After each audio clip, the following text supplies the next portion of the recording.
Welcome to one day exam class. देखिए इस समय रेलवे ग्रुप डी वालों का फाइनल रिजल्ट का पैनल आने स्टार्ट हो गए हैं, जिसमें आपको 1 2 3 4 इस प्रकार से आपके पैनल आ रहे होंगे, जिसमें स्टूडेंट का नाम लिखा गया है, कौन सी पोस्ट उसको रेलवे ग्रुप डी में मिली है, कौन सा उसका मेडिकल स्टैंडर्ड है, इन सब के बारे में आपको पैनल में जानकारी दी जा रही है।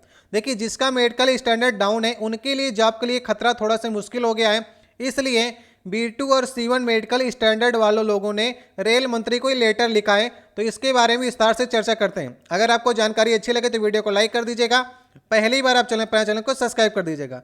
देखिए आज की डेट में लेटर आपका भेजा गया रेल मंत्री को 31 मार्च की डेट पे। सबसे पहले आप लोग मेडिकल स्टैंडर्ड को समझने का प्रयास करिए। देखिए रेलवे ग्रुप डी की भर्ती की बात करेंगे तो इसका हाईएस्ट जो आपका मेडिकल स्टैंडर्ड मिलेगा वो आपको A2 मिलेगा, ठीक है। लेकिन अगर बात करें सारे आपके रेलवे के मेडिकल को जो स्टैंडर्ड हैं उसमें सबसे पहले आता है A1, ठीक है। इसके बाद A2, A3 उसके नीचे, फिर B1, B2 और फिर लास्ट में C1, C2। इस प्रकार से रेलवे का मेडिकल स्टैंडर्ड है।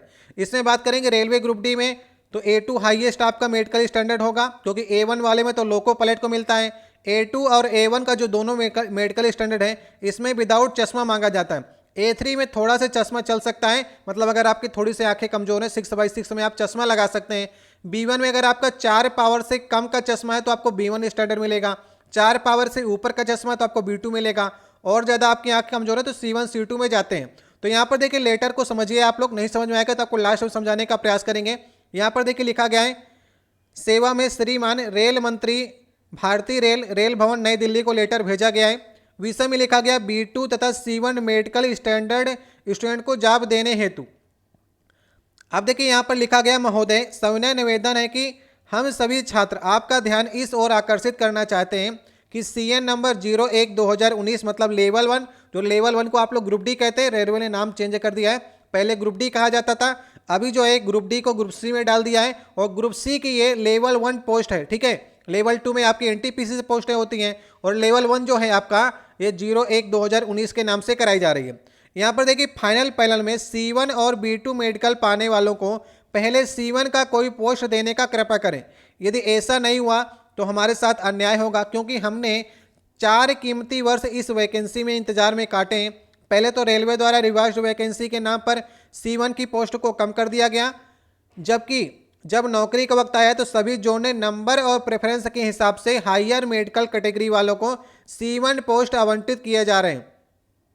तो यहाँ पर आप लोग समझने का प्रयास करिए। देखिए बहुत से लोगों को चश्मा लगता है और काफ़ी मोटा चश्मा लगता है, और उनका मेडिकल स्टैंडर्ड काफ़ी डाउन है। तो यहाँ पर इन लोगों ने लेटर लिखा है, B2 और C1 वालों ने लेटर लिखा है।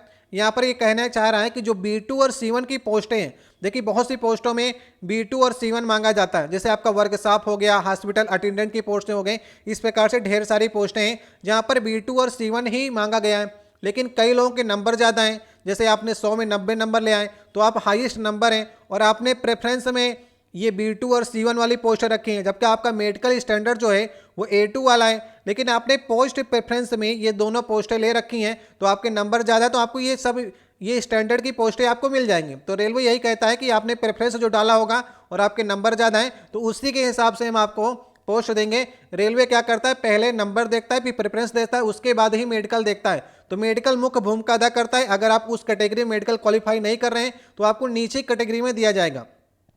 तो वही कहना है, स्टूडेंट का नंबर और प्रेफरेंस के हिसाब से हायर मेडिकल वालों को C1 की पोस्ट दिया जा रहा है। जबकि आपने देखिए ये सब प्रेफरेंस के समय भराया जाता है, लेकिन फिर भी जो है मन में ये खतरा रहता है कि अंतिम पैनल तक कहीं ऐसा ना हो कि ये लोग बाहर हो जाएं। देखिए बहुत सा होता है, लास्ट में आपको अनफिट कर करके बाहर कर देगा रेलवे, और बाद में 1/, इन्होंने देखिए लिखा भी है, आपने DV तथा मेडिकल में छात्रों का चयन 1:1 के अनुपात में किया था, मतलब जितनी वैकेंसी हैं उतने ही के अनुपात में आपने बुलाया था। यदि आप C1 मेडिकल यानी C1 वाले को B2 और C1 वाले को वरीयता देंगे तो उच्च मेडिकल स्टैंडर्ड वाले छात्र को वरीयता देंगे तो रिक्तियां सारी भर जाएंगी, सभी को पोस्ट मिल जाएगा और किसी के साथ अन्याय नहीं होगा। मतलब ये कहना है कि पहले जो मेडिकल देख लिया जाए उसके हिसाब से पोस्ट दिया जाए, जबकि रेलवे का जो डाटा करता है वो नंबर और प्रेफरेंस फिर बगल में मेडिकल देखता है, तब उसको पोस्ट अलॉटमेंट की जाती है, ठीक है।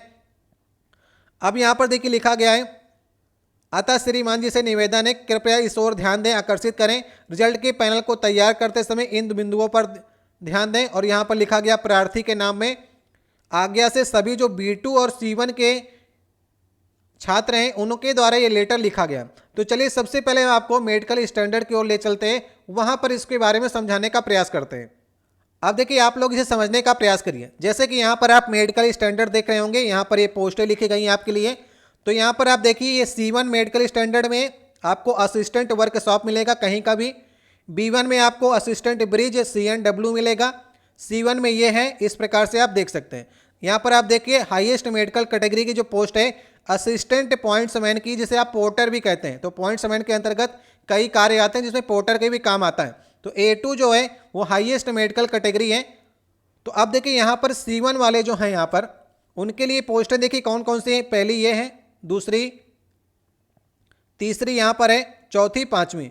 तो ये पोस्टें आप देख सकते हैं, ये C1 कैटेगरी वालों को ये पोस्टें मिलेंगी। मतलब ऊपर की कैटेगरी में आप होंगे तब भी ले सकते हैं, लेकिन लोवेस्ट कैटेगरी जो है उसमें आपको C1 तक की पोस्टें मिल जाएंगी।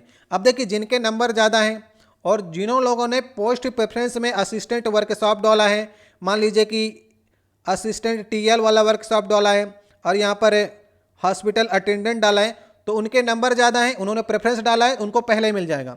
लेकिन बाद में अगर लिस्ट छटाई होगी और बाद में C1 और B2 कैटेगरी वाले छात्र आपको मिलते हैं, तो वहाँ पर अगर इन पोस्टों में जगह खाली नहीं रही, मान लीजिए इसमें 42 जगह है और 42 पहले ही लोगों ने सिलेक्ट करके ले लिए हैं जिनके ज़्यादा नंबर थे, और बाद में आपकी कैटेगरी जो है B2 है, तो आपके लिए यहाँ पर देखिए सिर्फ यही पोस्ट बचती है। तो इसमें अगर आपकी सीटें नहीं होंगी तो आपको अनफिट करके बाहर कर दिया जाएगा। तो इन सभी छात्रों का कहना है कि पहले मेडिकल स्टैंडर्ड के हिसाब से सारी पोस्टों को देख लिया जाए, ताकि जो अनुपात में आपने छात्रों को लिया है उस हिसाब से सारे छात्र सही वैकेंसी के लिए फिल हो जाए। तो ये कहना है स्टूडेंट का, क्योंकि लास्ट पैनल में बहुत से लोग जो हैं अनफिट हो जाते हैं।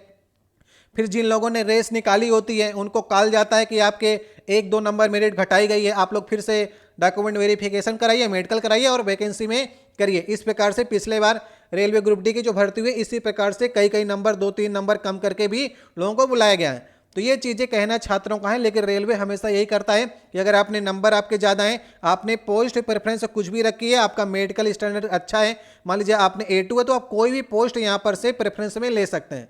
तो ये सारी चीज़ें रेलवे में फॉलो होती हैं।